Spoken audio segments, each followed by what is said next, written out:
Hey, this is Erin Harner, gut health and IBS dietitian. And back in college, I was dealing with constant bloating, constipation, and skin rashes that just wouldn't go away no matter what I tried. It seems like they showed up randomly, and no matter what the potions and creams and the lotions, like nothing would make them go away. And it was so interesting. And I was so frustrated. And I tried eating healthy foods and I tried changing my diet, but nothing really seemed to help. And I went to multiple doctors. And it was so interesting because the gastroenterologist was like, oh, just drink the Metamucil, take the nasty orange drink, mix it with some water and drink it, and that'll fix your constipation. And the dermatologist was like, oh, here's a prescription for steroid cream. That'll help your skin rashes. The doctor prescribed me some pills for bloating. And I was like, okay, thanks, right? Like, thanks. This is helpful, but it's not fixing the problem. And not once did they ask about my gut health or have really any understanding of what was actually going on with my gut. And it turns out my gut was the real problem all along, but they didn't put the pieces together. And that was really frustrating for me as a patient until I started figuring it out. So if you've been struggling with bloating, gas, constipation, digestive issues, or even symptoms, things like skin rashes or fatigue or lethargy or headaches or brain fog or weird pain in your joints, or you're right, like all sorts of things that don't feel like they're connected to your gut, I want to share with you 11 signs of an unhappy gut, and I'll talk about some things that might be contributing to them, like what you can do about it. So your gut is so much more than just digestion. It's connected to your immune system, your skin health, your hormones, even your brain health, right? The gut-brain connection is huge. In fact, research shows that about 70% of your immune system is actually in your gut.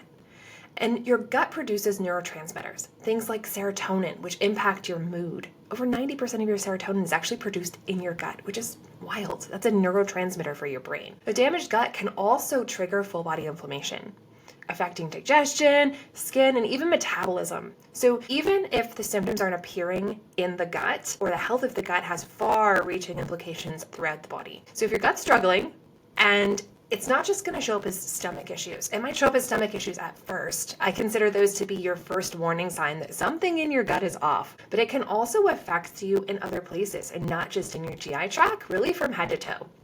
So let's get into the meat of the talk here. So here are 11 signs that your gut might be a little bit unhappy. First, if you're experiencing bloating, a little bloating here and there is totally normal. Frequent, constant bloating, especially where you start with a pretty flat stomach at the beginning of the day, and by the end of the day, you feel like you're 6 months pregnant. That's something I hear often from women that I work with, and this is an indication that something is wrong. Right? There might be an imbalance of bacteria in your gut, in your small intestine, your large intestine, somewhere causing the bloating and the distension. We might have something like food intolerances, things like FODMAP issues or dairy sensitivities, or even poor enzyme production. There might not be enough pancreatic enzymes produced to break down the food properly, and the bacteria are going to town fermenting it and turning it into gas. And this leads to a lot of problems, including incomplete digestion. You also might see things like constipation. So constipation that won't go away. Sometimes constipation is normal, right? If you're normally pretty regular, you have a bowel movement 1 to 3 times a day, and then you go on a trip and you're constipated for a couple days. That's pretty normal. But what's not normal is having long stretches without bowel movements or only having a couple bowel movements a week. That's not normal. So I would consider that to be constipation. So if you're struggling to go less than once a day, your gut motility might be slowed down. Why? Right? The question I always ask as a functional nutritionist is, why is your gut slowed down? Is there low stomach acid? Do you have imbalances of gut bacteria or dysbiosis? Are you dehydrated? Are you getting enough fiber? Are you eating a variety of whole foods? Like, there's so many things that can be contributing to this. And also things that are a little bit more sinister, right? We have excess methane production in the gut. There's a lot of things that might contribute to slow motility and constipation. What about skin rashes? So I mentioned having skin rashes. Skin rashes are another sign that something might be going on. If we think about our gut is really just like a big tube that goes from mouth to anus all the way through. It's a big long tube. And when the food enters your bloodstream, that's when that food interacts with your body. But until it gets into your bloodstream, it's really just in the digestive tract, which is considered outside of yourself, believe it or not. It's like a garden hose. Digestion is a reflection of this skin on the outside of your body. Think of it like your inner skin. So if you've tried everything for your skin, we might want to think about gut inflammation. Gut inflammation very often equals skin inflammation. So we can often address skin issues by cleaning up the gut and helping the gut heal and seal the leaky gut barrier and really improve the skin by addressing the gut. So if you've tried everything or feel like you've tried everything for skin issues, let's think about like how we can bring it back to the gut, because it might be the gut is the start of the problem, not the skin itself. Fourth, we have food intolerances. If you previously were able to eat a food just fine and all of a sudden you can't eat it anymore, that's a sign of a food intolerance. And if those food intolerances are getting worse, that might be an indication that your gut lining is damaged. Maybe you have a leaky gut barrier, and a compromised gut can't break down food properly, and it leads to food reactions. And those food reactions can be local to your gut, or they can be systemic, right? They could give you headaches or migraines or skin rashes or any number of challenges just by eating the same food that you always ate, but now it's no longer working for you. Why?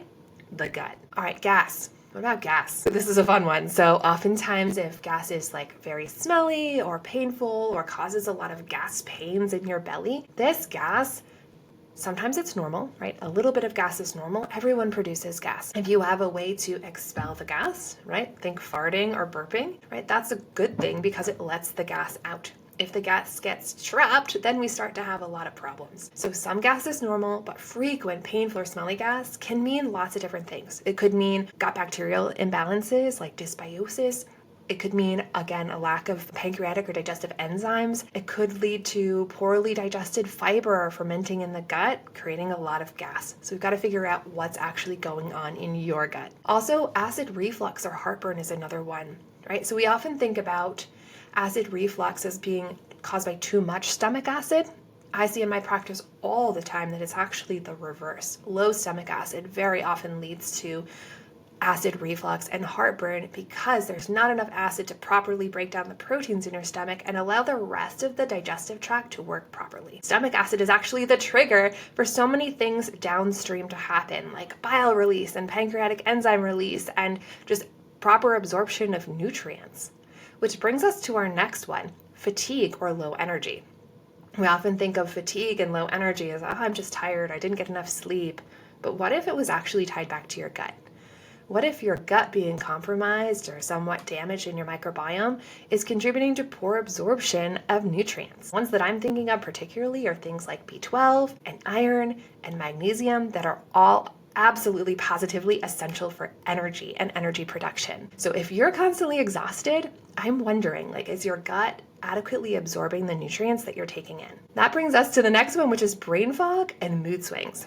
Remember what I said about 90% of your serotonin is produced in your gut? That neurotransmitter regulates mood, right? So if we're having trouble with mood and anxiety, depression, difficulty concentrating, we have to look to the gut because the gut and the brain are intricately intertwined. We call it the gut-brain axis. Another sign that might be showing up of an unhappy gut is frequent colds or getting sick often. Remember, 70+% of your immune system actually is housed in your gut. It's called your gut-associated lymphatic tissue, or GALT. So right behind that single cell layer of your gut intestinal epithelial layer is the GALT, or the gut-associated lymphatic tissue. And this is where 70+% of your immune system lies.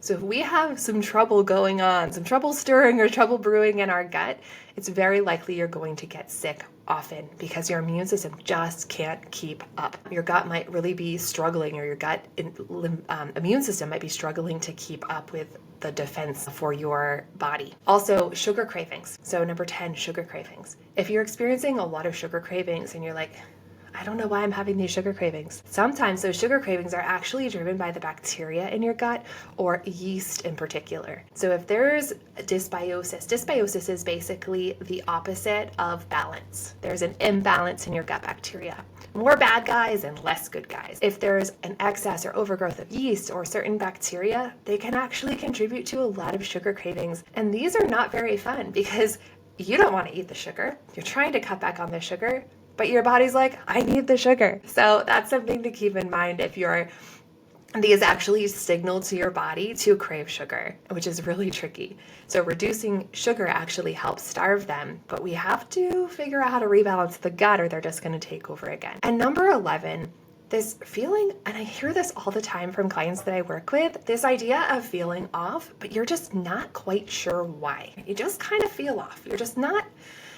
I've heard Dr. Mark Hyman talk about FLC syndrome. What is FLC syndrome? feel like crap. You just kind of feel like crap. You just kind of feel off and you don't know why. So if you can't really put your finger on what's wrong, but you feel sluggish, you feel inflamed, or you just feel kind of off, your gut might actually be the root of it, because the gut is the seat of digestion. It's where the food interacts with your body and gets absorbed and turns into energy, and nutrients become available for your body to utilize. So if you're just feeling off, I would encourage you to investigate, how is my gut playing a role in this? So if any of these signs sound familiar, the good news is you're not alone. A lot of people are struggling with gut issues. And the good news is your gut can heal, but it takes the right approach. So a few things that you can do right away that might help contribute to reversing some of these signs and starting to feel a bit better.